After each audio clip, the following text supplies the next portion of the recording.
started, and we may get some more people coming in. So in this session, we're going to talk about equity gaps, and some of this relates to some topics we've talked about earlier this week, but the focus is a little bit different.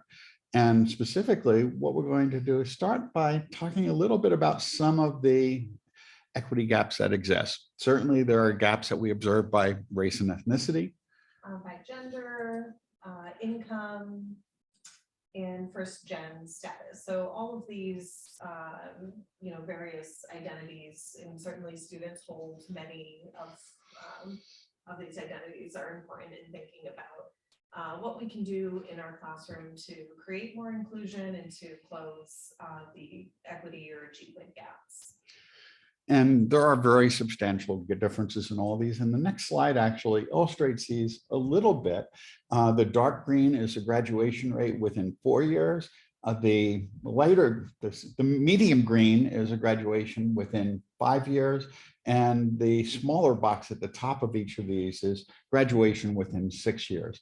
And if we notice, on average, only about 60% of the students who enter four-year colleges end up graduating. Now, this was a 2010 entry year. This is only done every decade or so, and I haven't seen the 2020 statistics yet. I imagine the 2020 statistics are going to be somewhat, well, actually, to get the 2020 statistics, you need data through 2026. So it's going to take a while because it's within 6 years. So in any case, there's some significant gaps that we're observing, and many people don't graduate, but we see it's a bit higher for white individuals than Black individuals in all those categories. In fact, we see that only 21% of Black individuals graduate within 4 years, and only 40% of Black individuals graduate within 6 years of the time of the start of their college careers. So that's a pretty dramatic difference. Hispanic individuals are somewhere in between. Asian individuals do a little bit better, which is certainly a big topic in the legal cases involving Harvard right now. Pacific Islanders are a little bit lower. American Indians are a little bit lower still. I'm going to just mute a little bit here, but unmute your mics if you want to say anything. Oh, someone, me, actually did not share the screen. Oh, you did share the screen. Actually, you made the same mistake I did. You shared the wrong screen. I just came over. Maggie had started this. Let's go back and we'll really redo this. We did this one time before. So sorry about that. Okay, so we're going to talk about closing equity gaps in this, and this way we'll have a recording with everything. Yeah, so when we're thinking about equity gaps, we can certainly find research that shows those gaps existing across racial and ethnic groups, across gender, income, and first gen status. And so when we're going through this presentation, we're generally thinking about these groups, but certainly other identities might apply as well. And there's certainly some strong relationships between race and ethnicity and income, and often in terms of first-gen status. So a lot of these have multiple impacts in terms of the intersectionality. And here's some data from 2017 based on, again, the 2010 cohort, because it takes a while to collect all of this. And we tend to do this roughly every 10 years or so. But what we notice is that on average, only 60% of individuals who enter college actually graduate within 6 years. And we see some fairly significant differences by race. White individuals are a bit above average. Black individuals are substantially below average. And in particular, only 40% of Black students entering college graduate within 6 years. Hispanic individuals are somewhere between white and Black, and a little bit lower than white, but quite a bit higher than Black. Asian individuals do have the highest proportion of students completing college within 6 years at 74%. And again, that's an issue being discussed at Harvard right now, or in the Supreme Court with the Harvard case alleging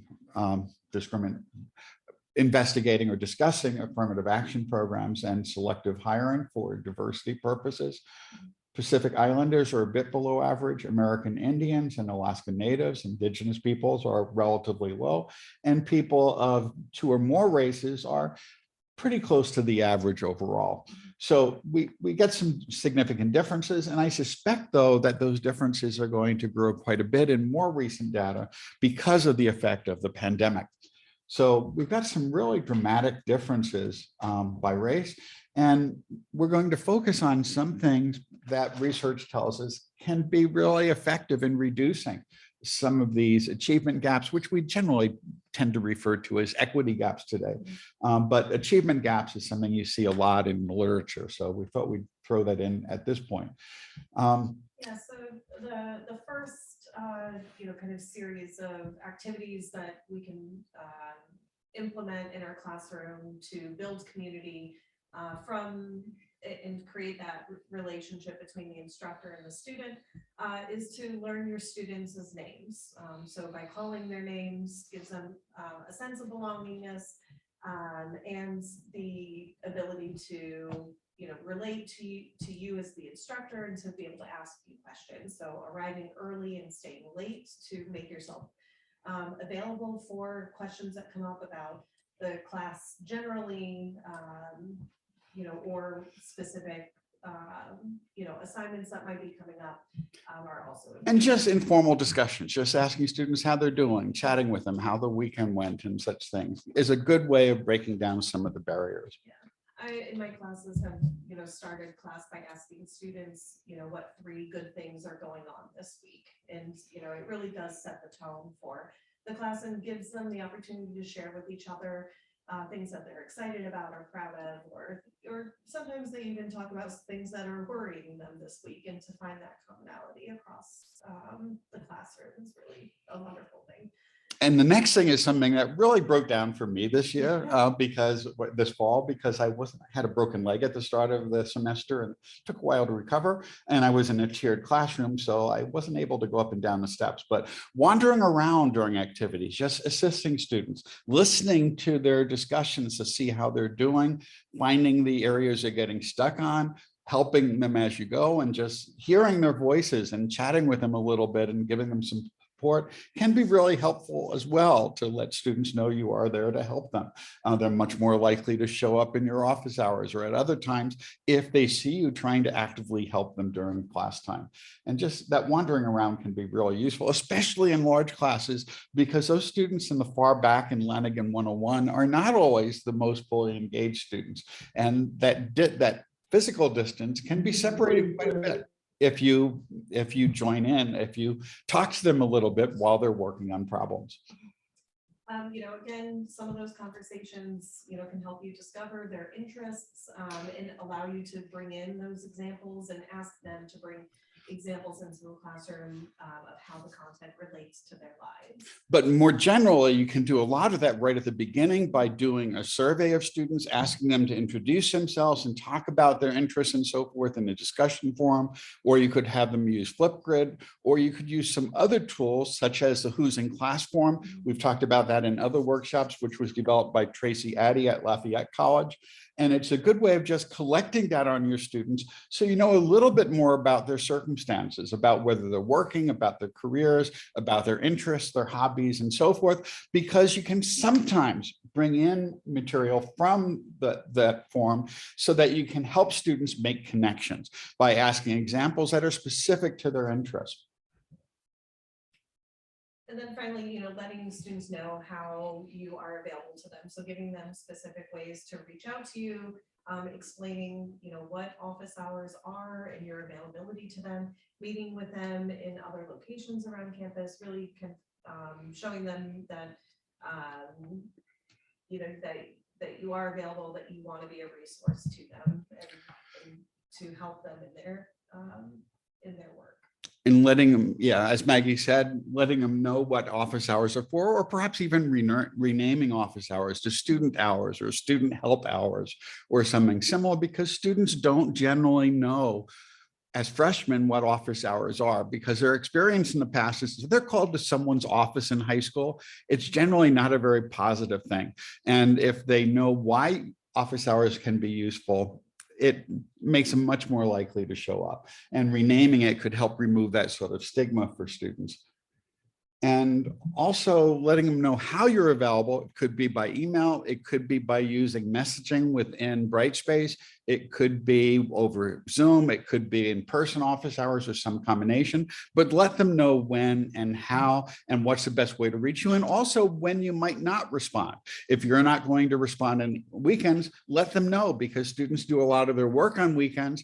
And if they write to you and they don't get a response for a couple of days, that could be really disappointing for them, because they tend to expect fairly rapid responses. But if you tell them upfront that you won't be checking your email on Saturdays or Sundays, that's perfectly fine, as long as they're aware of that. And similarly, if you're not going to check email after 8 o'clock at night or after 10 o'clock at night, be explicit about that so they know when to expect a response.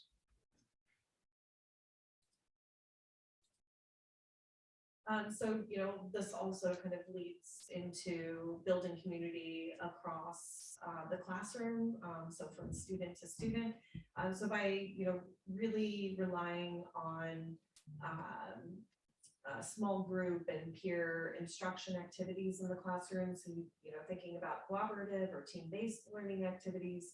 And, you can randomly assign those groups, or using some kind of neutral criteria to sort those students into those groups, so that you don't leave some students who may not know other students in the class out of forming those groups. Because whenever you tell students you're going to use groups, one of the first students is, can we form our own teams? Because there are these other people I like to work with. I work with them in lots of classes. My response to that is always, well, how did you know these students? And they say, well, we've taken so many classes together. I said, well, if we group the people together who've had lots of classes together, who would be left out? And it would be the students who haven't had as much classwork in the discipline, students who haven't been as involved with other students. And those teams or those groups are going to be really unbalanced.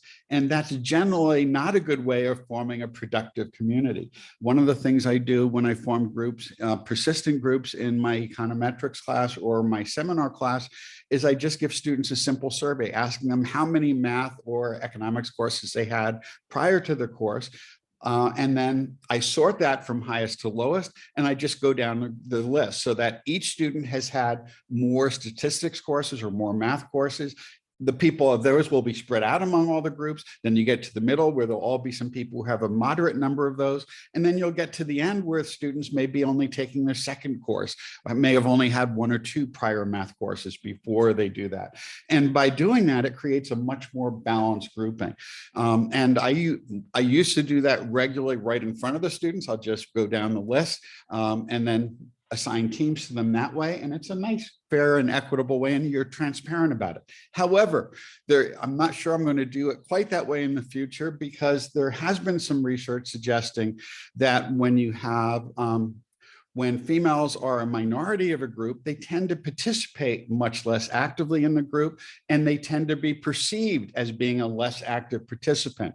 That's eliminated if you have some groups that are, if the groups that women participate in are majority female groups. So or are balanced in terms of numbers. Males are not harmed when it's entirely a male group in terms of their peer evaluations of participation, but females are in a number of large studies that have been done. And the same might be true with race. I'm not really sure. There really hasn't been too much research completed on that. There is a research study going on in Utah right now that we should hear some results from in the next year or two, but it's an issue that hasn't really been studied very well. But the key is to create balanced teams and don't let the people who know each other work together, and then have the people who don't have any other connections work only with each other. Providing students with multiple means of expression is another way to, allow students to demonstrate their understanding of the material and demonstrate their knowledge, encouraging the students to get to know each other. So I do this a lot in my classes. The first several weeks of class, I ask students that when they are commenting about somebody else's statement or a discussion point that another student had brought up, that they name that person by name, and that they, every time they get into their small groups, they all reintroduce themselves. So that way, at the end of the semester, they're not just saying, well, that person over there said this, they're saying, oh, actually, Mike, said this. And, that can really break the ice among the students in getting to know each other. And making sure there's some accountability so that all students do something, which is why the small groups is useful, because otherwise it's really easy to not be as actively engaged in an activity if you don't feel quite as comfortable. But if you're in a group of 3 students, maybe 4, you're pretty much all forced to do it, especially if you have rotation in terms of who's going to report, and you just call on different people to report for the group. And Magdalena has a question or comment. When you said balanced groups, did you mean that everybody in the group should be at about the same level, or that there will be a mix of levels? It depends on the task. And in general, for most of the tasks I have students work on, having a mix of levels is useful because it provides some possibilities for peer instruction so that the students who do know more about the topic can assist the students who are at an earlier stage of the development. Because otherwise what will happen is if you put all the good students together in a group, they'll do really high quality work, and the other students will tend to flounder in the groups that consist disproportionately of students at a lower level of development. Now, there may be some times though where you want to stratify it by their ability, because if you're going to, in a math class, for example, if you're going to have different assignments for each group, you might want to give more challenging assignments to the groups of students who have had more background, and perhaps intermediate or lower level type problems for the students who have a bit less background. So it depends on the context.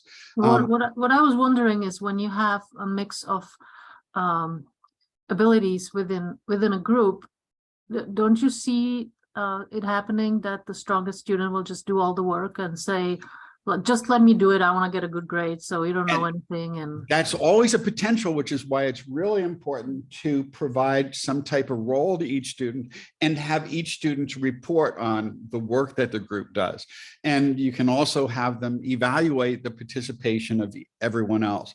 And there is that potential, but if they know that each student has to report, the student who does have the best understanding of it will know that someone else might be called on to report and explain the group's work who doesn't understand it as well. So it gives an incentive for the students with deeper understanding to assist with the other students.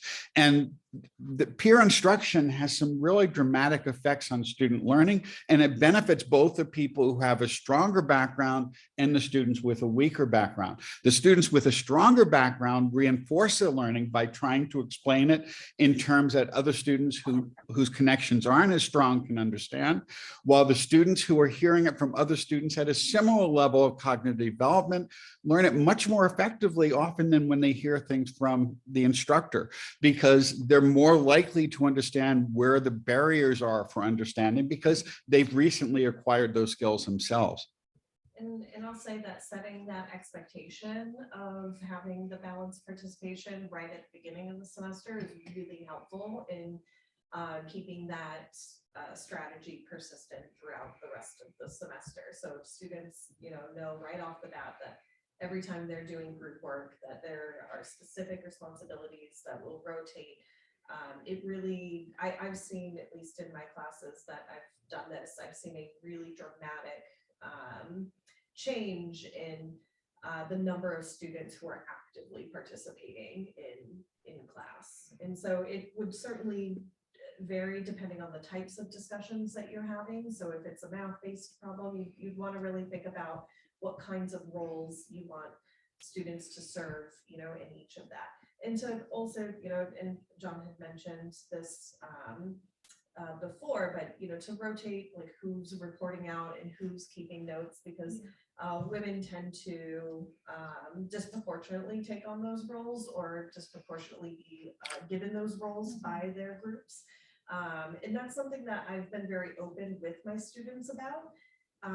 When we do when we do split up into small groups, I'll tell them, like, there's research that says that female students tend to be assigned these roles more often, tend to take on these roles more often. It's that kind of feminized labor that we want to avoid. And then they, have it in their minds, okay, so how do we actively resist those? And you can rotate roles and ask the groups to do it. Now, a couple of other things in terms of ways of measuring the performance. You could have students rate each other's participation in the group. But one of the things I have students do in groups is to do joint writing projects. And I just have people work in Google Docs where each student uses a different color for their contribution. And then at a glance, you can see what the contributions of each student is. Another thing I do in my econometrics class, for example, is I have students first work through problems themselves in the class. And then we use polling software where they submit their numeric responses or, a short response. And then I have them meet within their group and they discuss it, they debate it, and then they vote again. And that's where the peer instruction takes place. And again, having the balanced groups is really important there, because that peer instruction results in some significant gains in every study I've ever seen.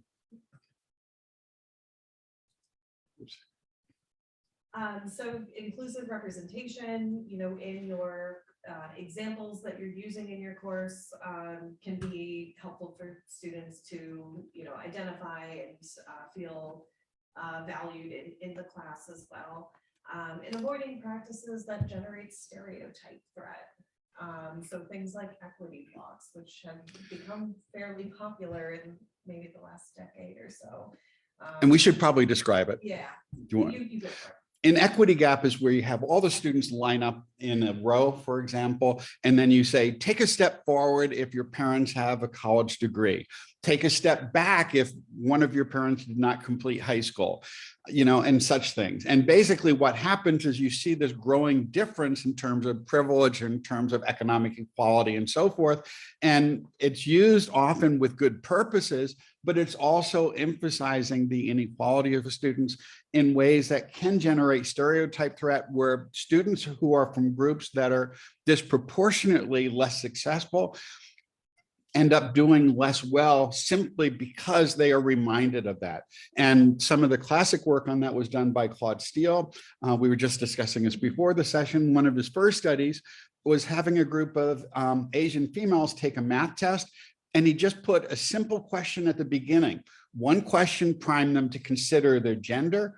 One question prompted them to consider their ethnicity. And the third group essentially was not given any prompt, or a neutral prompt that neither emphasized gender or ethnicity.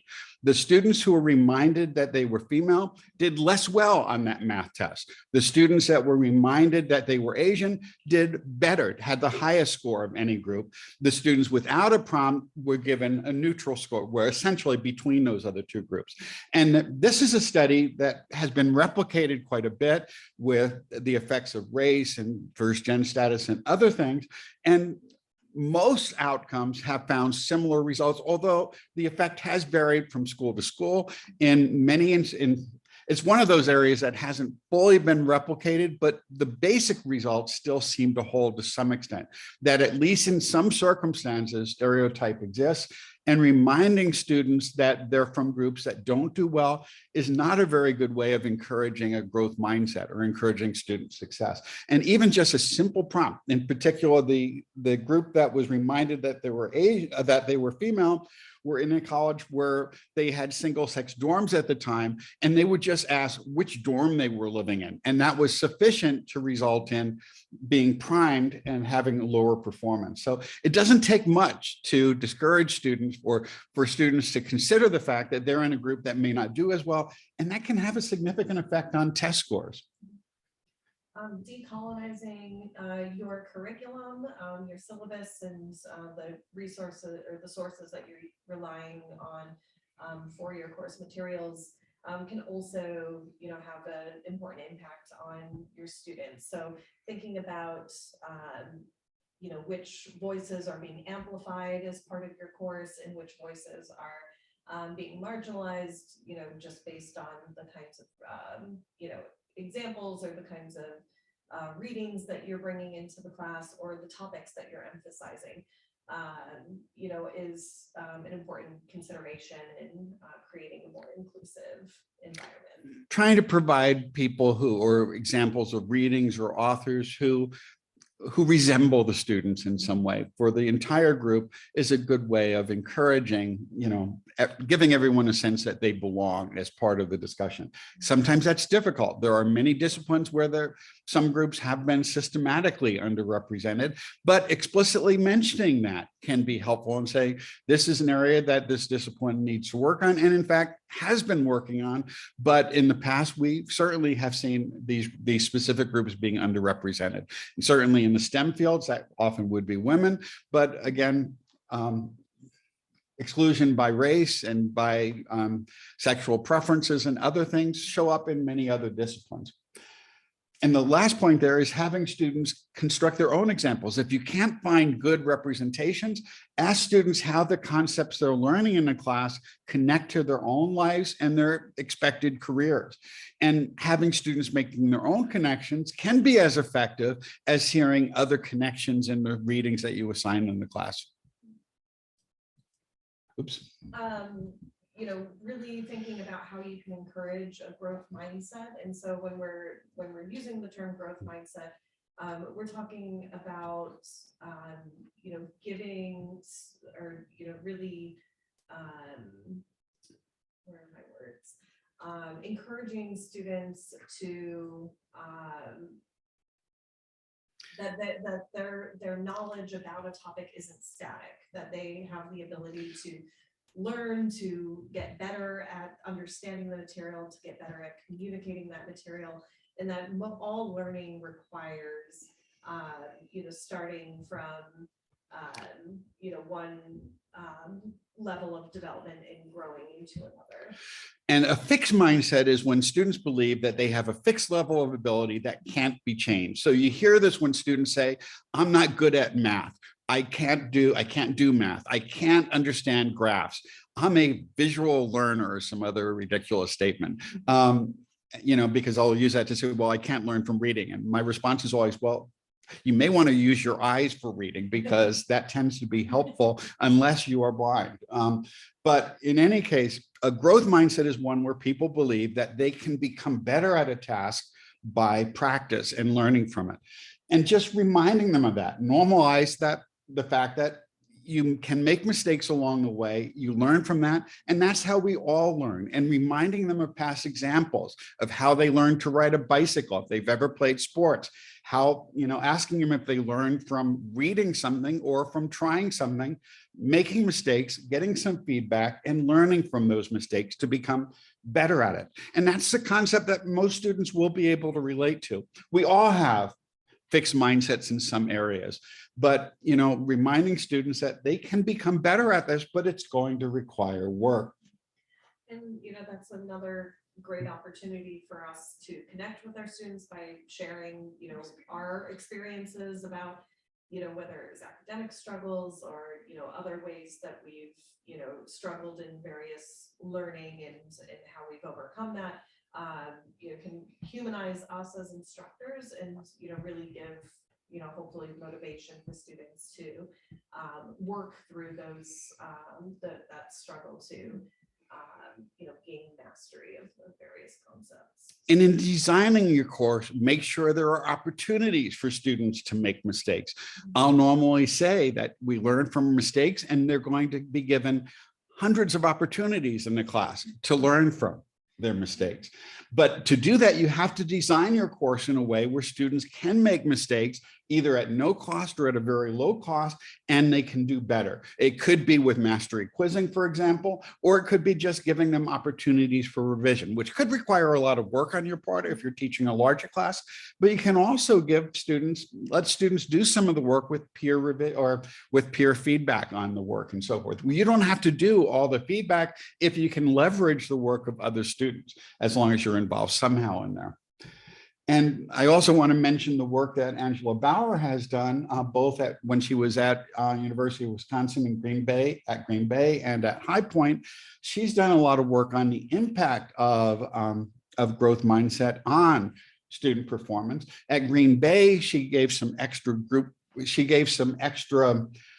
hours basically for students who had a weaker background, and it eliminated all the equity gaps, or just about all the equity gaps, for those students who actually participated in those extra practice sessions. But at High Point, what she did is she developed, I believe this was a biology class, she created slides that were shared with all the students teaching, or all the faculty in teaching introductory biology classes, just one slide that provided an example that related to growth mindset. And that was used once a week in every class.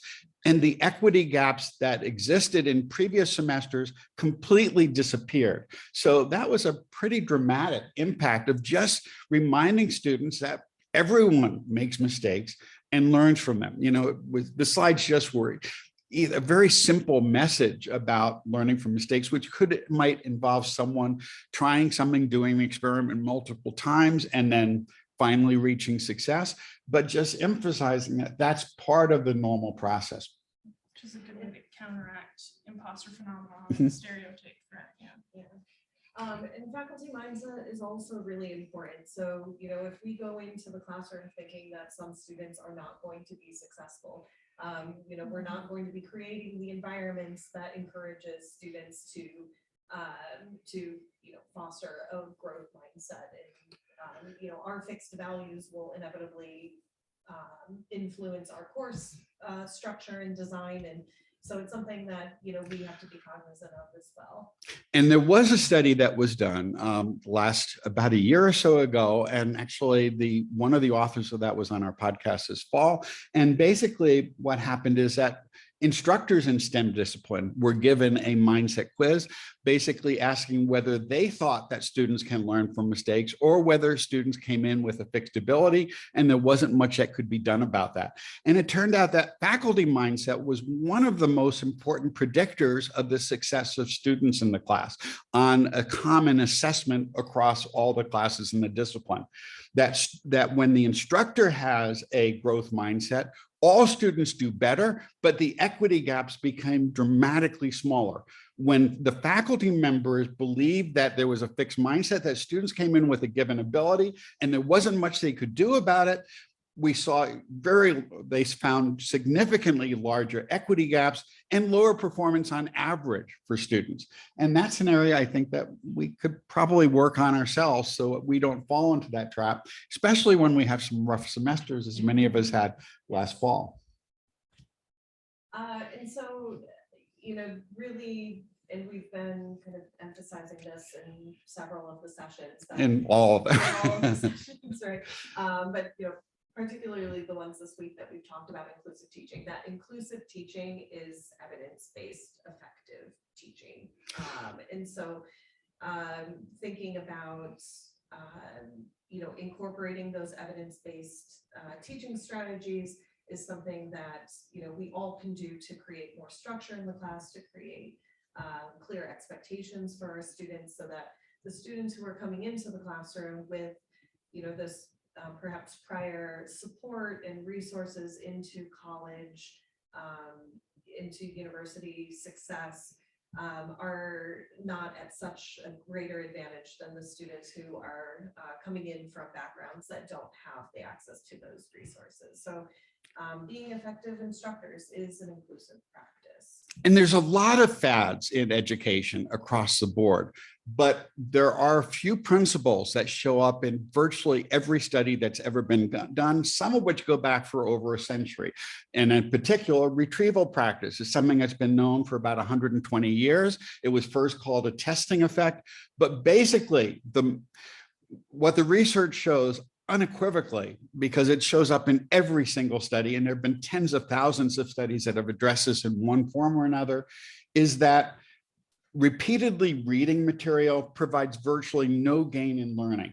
Practicing trying to recall concepts is what results in more long-term learning. Repeatedly trying to store information beyond a second attempt results in, again, no increase in your ability to remember things even a day or two later, certainly not a year later. But if you have students practice applying the concepts they've learned and retrieving them, they lock those in. And the rate at which their recollection of those concepts, the rate of forgetting, as it's often called in the literature, becomes substantially lower. So if you really want to have students remember things long-term, have them practice using the concepts.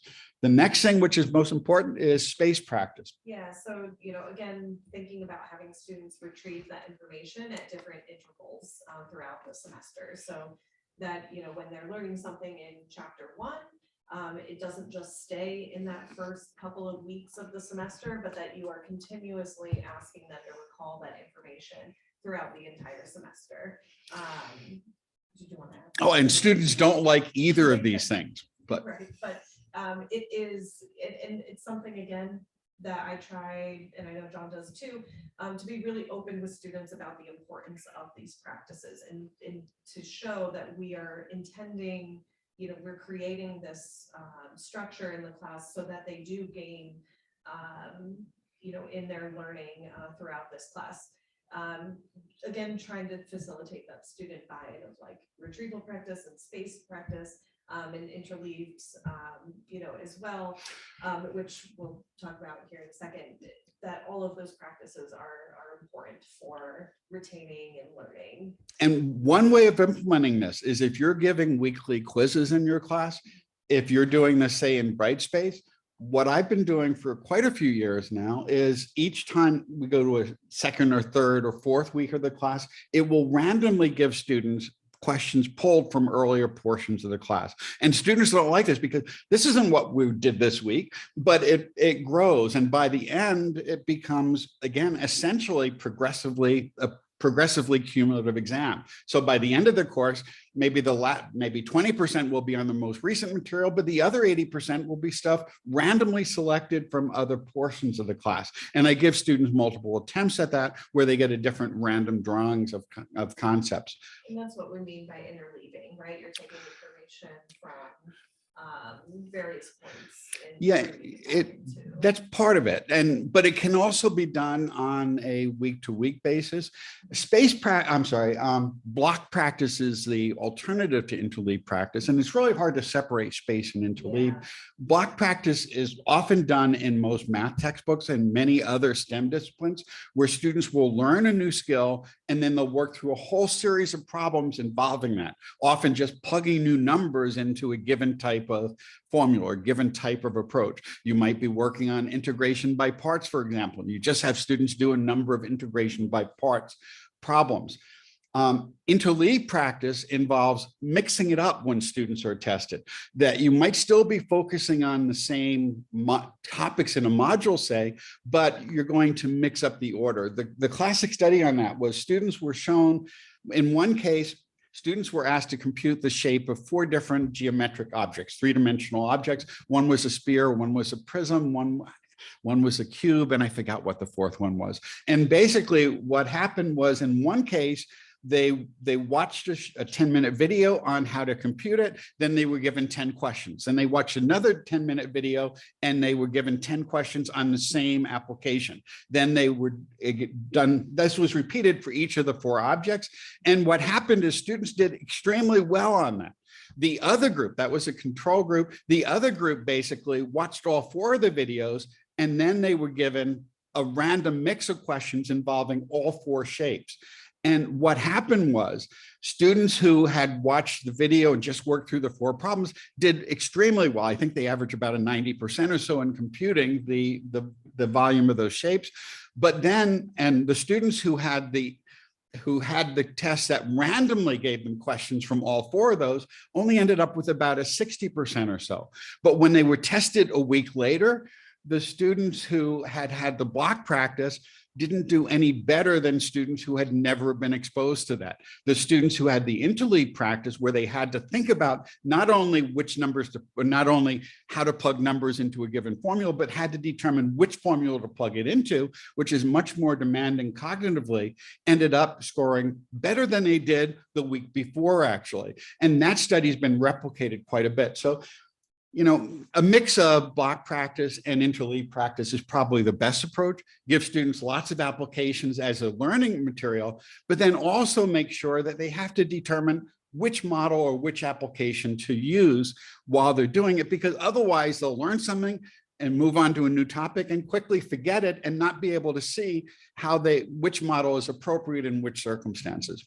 And as John mentioned, this can be done really easily with low stakes quizzing, you know, and especially if you have it set up that you've got pools that relate to certain chapters, and you can, you know, ask as you're generating the test in a LMS, you can ask to incorporate 2 or 3 questions from, you know, various points, and you can do that throughout the whole semester, so you can get that spaced practice. You can randomize it to get that interleaved effect as well.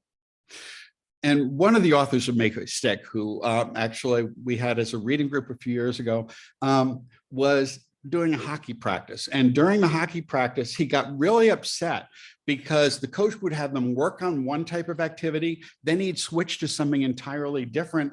And he came back and he was complaining about that to his co-authors, and his co-authors noted, that was just interleave practice, which is really effective in learning. And some, you know, this has also been shown in sports, for example, where they had, well, as a simple experiment, they had people toss a ball into a wastebasket from 5 feet or 10 feet or from 15 feet. And if they practiced it at 5 feet, they did pretty well by the end of it. If they did it at 10 feet, they did pretty well. But another group of students were randomly shifted back and forth and not able to practice just at one location.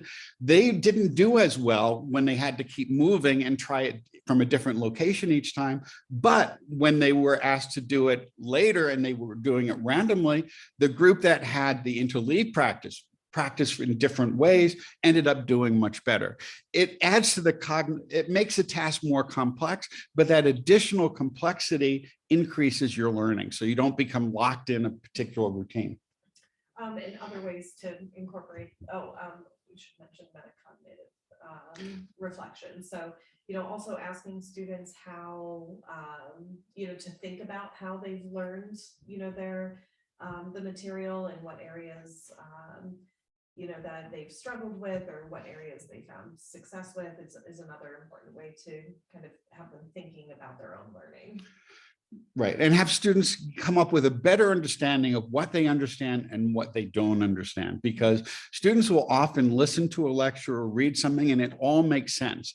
And it's only a problem when they go to apply it. So you want students to reflect, to become more skilled at recognizing what they understand and what they don't, and just reflecting on the learning can help. And some systems will program that in, where, for example, with iClicker, you have the ability to not only vote on the answer for a multiple choice question, but you're also able to rate your perception of how confident you are. And some platforms also do that with publisher provided materials.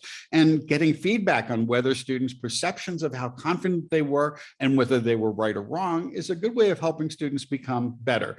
Because we do have the Dunning-Kruger effect, which is that students who have the least or people who have the least understanding of a topic often have a very simplistic understanding, which allows them to be much more confident of their understanding, which we may see in politics too. You know, also thinking about scarcity and, you know, how various resource scarcity can affect our students' ability to be attentive and focused in class and their overall cognitive performance. So thinking about, things that aren't even, typically discussed in the classroom, or, even, we don't inherently think about it as connected to learning. But when students are experiencing stress by financial or food insecurity, that takes up a whole lot of cognitive load in their everyday lives. They might be, constantly stressed and worried about, are they going to be able to eat after class, or are they going to be able to get home, or is there a home that they're going to be able to consistently go back to? All of those things can impact, the kind of attention and focus that we might want students to have in the classroom. And we know that learning requires focused attention, and resource scarcity makes it harder to maintain that. In terms of textbooks, we want students to have equal access to textbooks. And if you can use OER resources or have students create some of their own resources, then everyone is starting at an equal footing. If you can't find OER text, and if you have to use expensive text, it's better to at least use direct digital access, because that means that students will be able to, will all have those textbooks at the start of the term. Because the students who most delay having access to textbooks because they can't afford them, or that friends haven't come in, et cetera, are the students who are already generally most at risk.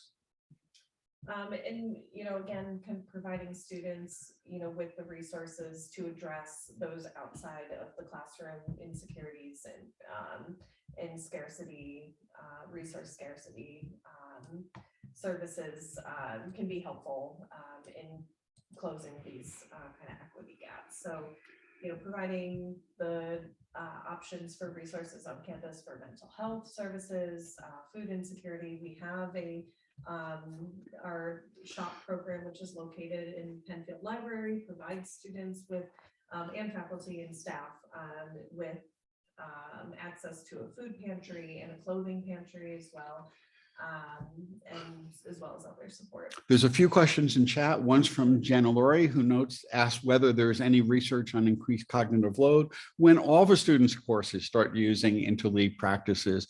And there's lots of benefits showing the benefits of frequent recall in single classes. But this past semester, all students seem to be overloaded. Yes, there's two issues there.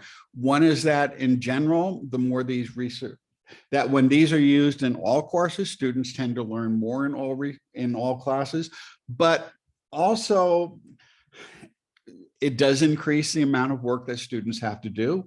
But there's also research that shows that students have been continuously spending less time in class over time. And, the official guidelines are students should spend 2 hours outside of class for every hour they're in class. And that hasn't happened pretty much ever, but on average at least. But the amount of time that students are spending today is about half as much time as they were spending 25 years ago. And certainly last fall, I think we all observed less time that students were spending. And there's a lot of reasons for that. And one reason for that is that the students we had, particularly as freshmen, had been exposed to a year or two of remote instruction, at least a year of remote instruction. And there were some fairly dramatic learning losses associated with that, which were unequally distributed. And that's a problem. And one other problem is that the students who are most likely to take advantage of these practices are those students who, again, have come from wealthier backgrounds, who don't have to work second jobs and so forth. And that's a concern. And it's really important to convince students that these benefits are useful so they actually use them. Because if you give students mastery quizzing and they only take a quiz once, they're not going to be getting the benefits from that. And it is an issue. And this was something that a number of people noted during the pandemic, that those instructors who had attended workshops given by teaching centers started adding more low stakes quizzes, and it increased the workload for students. And also students were getting more feedback, which increased both faculty and student workloads. And that's a concern. Now, on average, those students really aren't spending a lot of time on these things.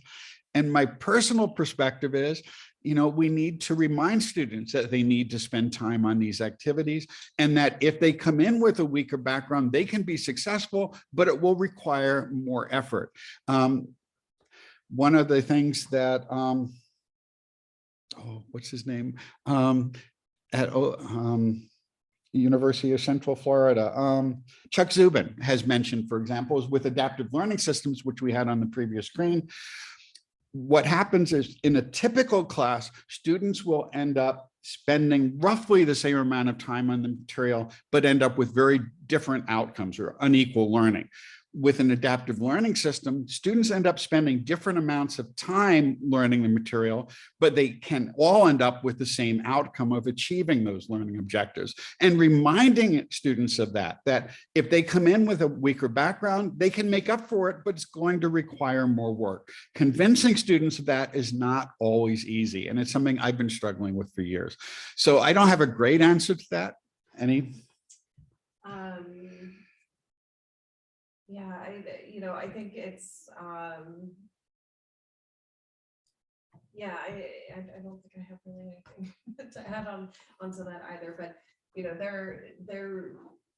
it is clear that students are overloaded and, think in just opening that conversation up with your students and letting them know that, if they need resources and being able to connect them to those resources, because there is a lot of work being done to try to meet, the students' needs, as it relates to mental health and other, aspects of their ability to be successful in their college careers. And so I think opening that conversation up is also, something important.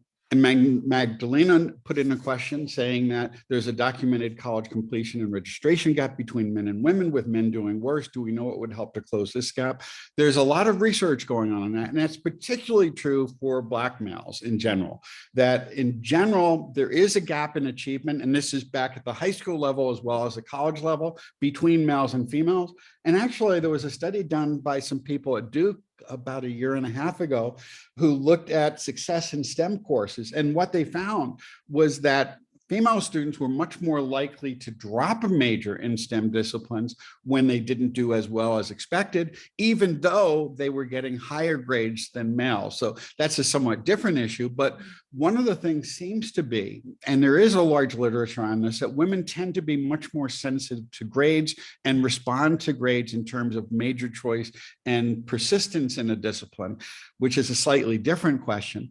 But in general, males don't do as well in high school and don't do as well in college. And it does lead to a smaller rate of completing college for males, but that's even more so that the effect is magnified for Black males and Hispanic males to a somewhat lesser extent. And there's a lot of research going on in that right now. And the causes of that are not really fully understood, but I'm hoping we'll know more within a few years. I know several people who are working on it, including Michelle Miller, who's looking at some of these effects. Okay, so we're running a little bit out of time, so we can just, I think that we have a little bit more. Or that's the last one. Okay, so any other, oh yeah, there was one more slide and it just didn't advance, I thought. Okay, the other thing, and we've heard about this in lots of workshops, is the importance of structure. Giving students more feedback, particularly those students who come in with weaker backgrounds, on what's expected of them really helps with learning. Scaffolding assignments, making sure that you are giving feedback at each stage of the assignment, especially your high stakes assignments. Having students, if it's a research paper, provide a topic and then a bibliography or an outline and then drafts of their work, and really engaging students at every part of that assignment is, one way that we can help build confidence and growth mindset in their work. And there have been many studies of this, most of which began about 20 some years ago, but in the last decade, the research on this has exploded. And what happens is that providing students with more structure and guidance benefits everybody, but it especially benefits those students who do less well. Students who go to high schools where most students go on to college tend to be pretty well prepared relatively. Students who are enrolled in high schools where only a very small proportion go on to college tend not to have as much preparation in terms of critical thinking skills, in terms of writing skills, in terms of writing college papers.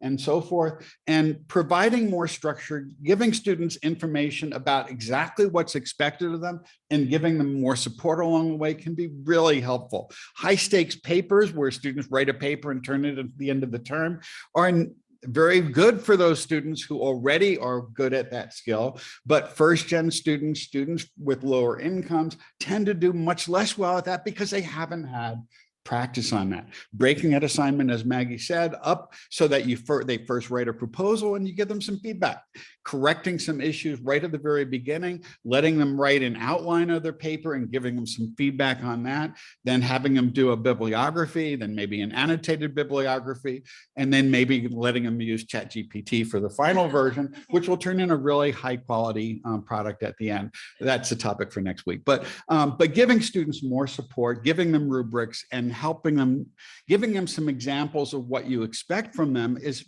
especially important for those students who don't know what to expect because they haven't been as well prepared for that. And if we can do that, we're going to reduce our equity gaps fairly dramatically. In many studies, they've been eliminated by doing this and combining it with active learning approaches. So I know at Cornell, they've eliminated equity gaps in introductory economics courses simply by adding more active learning exercises. And that was true in many STEM disciplines there as well. Okay, any other questions or comments? We're running out of time. We'll stop talking. Well, thank you so much. You know, if anyone does have remaining questions, you know, we're always available to talk and you know, look over assignments to help, you know, incorporate some of these active learning and structure that we've been talking about. And I'd also want to put in a plug for the inclusive teaching reading group, because all these things are addressed in much more detail. And the authors of that have done a lot of the research on some of these techniques, particularly in terms of structure. Thank you. Okay, we'll stop the recording. Thank you. Good to see everyone.